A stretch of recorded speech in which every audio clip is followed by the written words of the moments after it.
You generate some pretty meaningful momentum in the previous month, and then to produce a performance like that tonight, how disappointing is that in that context? Yeah, well, how did it look? So when you say that, Ronnie, obviously you've got your own take on it.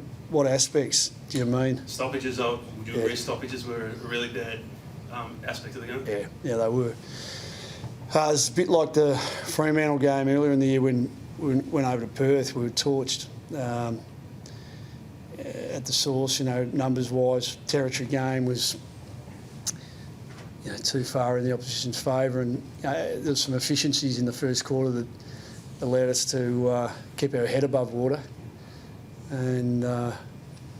But it was a bit of a challenge, huge challenge actually. With the makeup of our brigade in there, we didn't negate their influence for most of the game, unfortunately. So difficult to win with a landslide of clearance wins that they had, we're a victim of sometimes what we provide to the opposition, and we sort of take our medicine there. The skipper got a pretty hard tag from Berry. How did you see that playing out? Yeah, he did. I mean, his influence as far as the quantities of involvement offensively were obviously down a little bit, but as Marcus does, he perseveres, and he's trying to bring us into the game. Looked at some variations with some other players going inside at different times and Marcus going forward, but we just couldn't get enough momentum around the whole ground. We didn't have enough winners, and they looked as experienced and as and with the resolve that they've had coming off a break, they just had the weight of numbers in the end. And we, when you look at the scoreboard, for us to score 70 points tonight, in the end, that's the encouraging thing. We couldn't have been beaten more convincingly and still be in the game. I guess in that part of the ground, McInerney seemed to have real dominance as well, and obviously Lachie Neale was just outstanding. How hard is it when guys like that, they really get their confidence up in their own run? How hard is it out there to just put the brakes on what they're doing? Well, it becomes difficult. I mean, there are different ways you can approach it. You challenge the role players, or you adjust the numbers game, and it's like a pendulum. I mean, you adjust something and you give up something somewhere else. So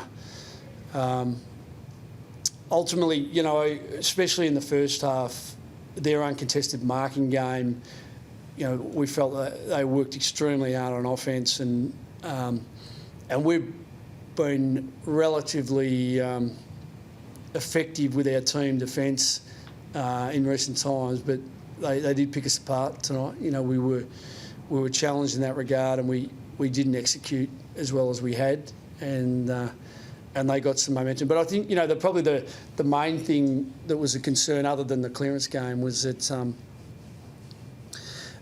contests and a lot of broken tackles, and the goals that they got out the back, close to goal. We haven't really been giving up many of those over the journey, so that's telling. That's something that just has to be better and that starts from your forward line, through the higher layers of your midfield that allow it to get through like that and put our backs in precarious positions and situations, and they'd be pretty happy with some of their quick transition out of those contests. Difficult to beat the Lions when they're playing like that, and we weren't as effective with our source pressure game. Luke, due to opening round, Brisbane have had a couple of buys. You guys haven't had one as yet. Looked possibly a little listless throughout the night. Do you think that was a factor this evening? Oh, it's hard to tell. I mean, they played really well. And there was an energy in their game that, especially at the source, that we couldn't match. You're stating some facts there that are there, but I'm not here. I'm not going to make excuses. We outplayed. So for the reasons of them playing well and us just not being able to compete as well as we have in recent past. So I'm not going to make excuses there. So Roy Lobb was subbed out with 5 disposals. You pushed James O'Donnell forward tonight. I thought he looked pretty lively. How do you sort of see the forward makeup right now without Aaron in there? Yeah, well, we've lost Aaron and Sam Darcy, so we needed to think outside the square a little bit. And so James, I thought he, if you're looking for guys who, were close to winners, then I thought James played his role pretty well as a forward, which is he did at the start of his journey with us before we'd planned to send him back anyway.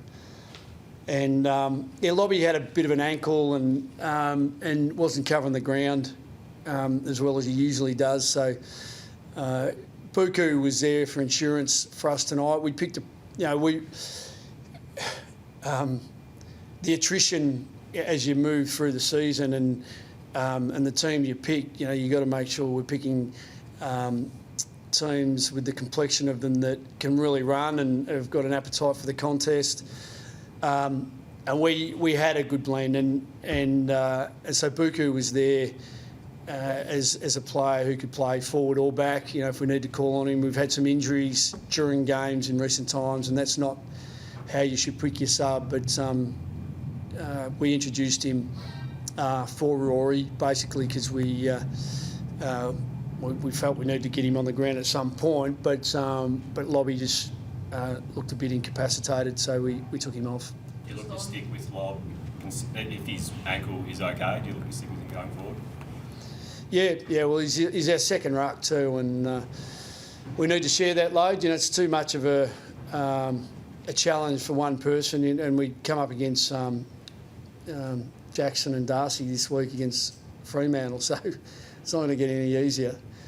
So we're going to need a bona fide second ruck, and Rory's that man who'll play that role. So yeah, absolutely. Just on the clearance conversation, last week Craig McRae was pretty sure that was where you guys beat them. Is it a case this week of just being you were a bit lethargic and you'll bounce back next week, or are there things that need to change? Look, it was part of last week's game, and our inside mid brigade were quite prolific. Lockie Neal played extremely well, but they're pretty even through there. When you consider, Josh Dunkley and McCluggage and Berry, as you say, they're pretty solid midfield brigade.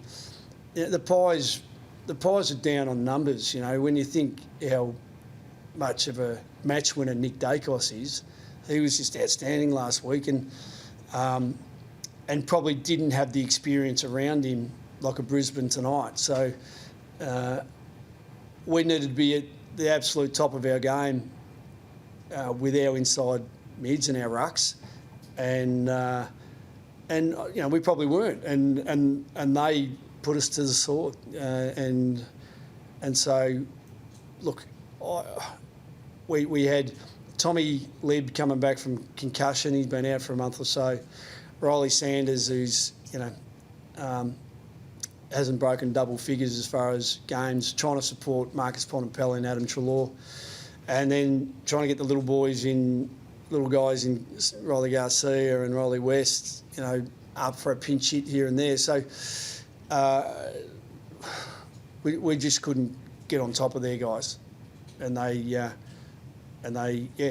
got the better of us. Is it something you're concerned about going into Freo next week, given their strength at the contest? Oh, it's a big challenge, based on what happened last time.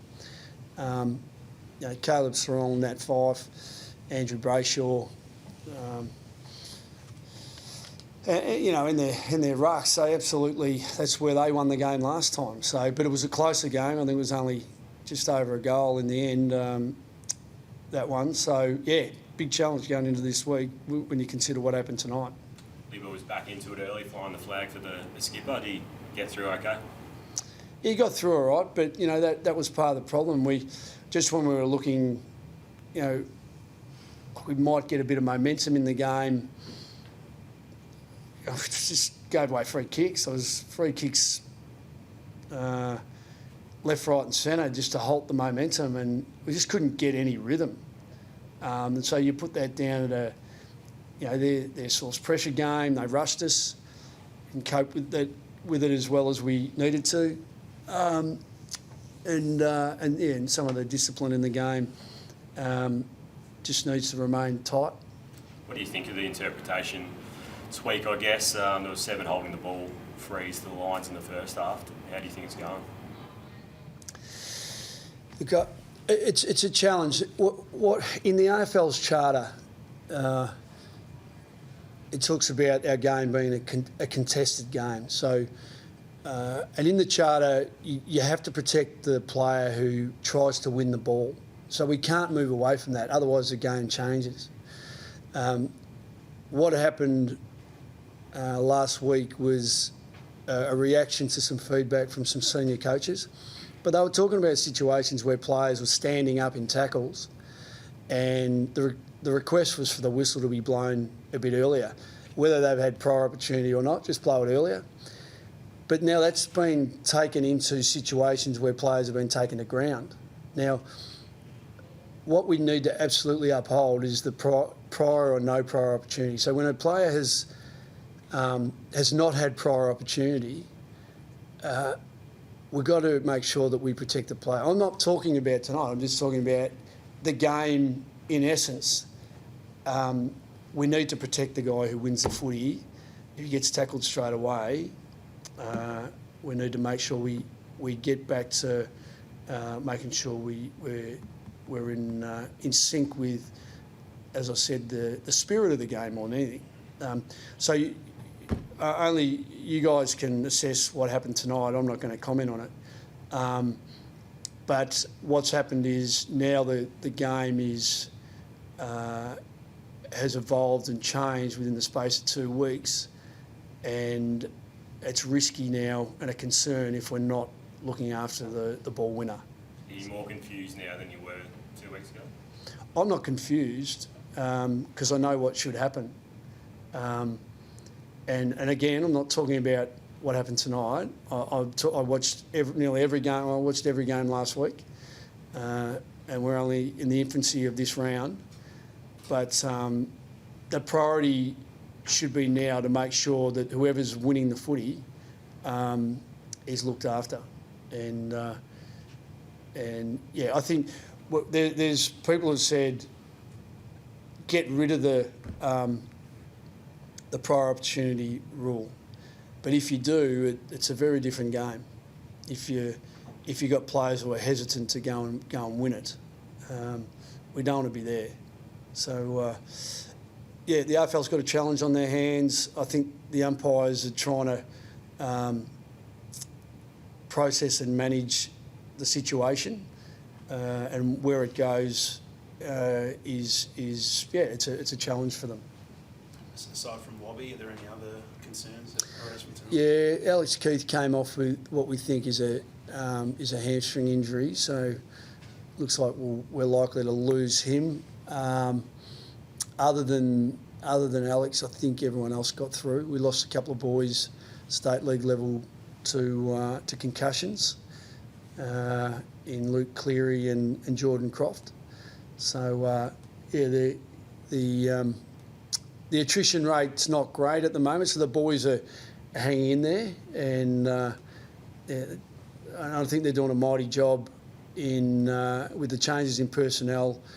The boys coming in playing roles, and we'll be challenged again this week in the lead up to the Fremantle game. Buku likely to come up now, probably. We'll assess it during the week, Ronnie. See how we go.